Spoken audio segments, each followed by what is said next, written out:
My name is Dr. Christopher Passariello. I'm an orthopedic surgeon with Optimotion Orthopaedics with a primary focus in hip and knee replacements. Since joining Optimotion Orthopaedics, I've become highly trained in the lateral approach to the knee, which significantly decreases the recovery time for patients as it is a true minimally invasive approach.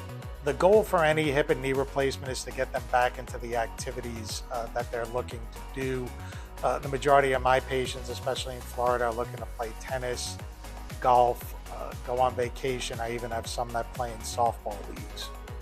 The majority of our patients have been slowed down quite a bit secondary to arthritis. We can get them back into all of their activities, including sports. The best part about us now being Jacksonville is that we were only available in Orlando up to this point. So we had patients who were traveling from the Jacksonville area to come down to Orlando for surgery.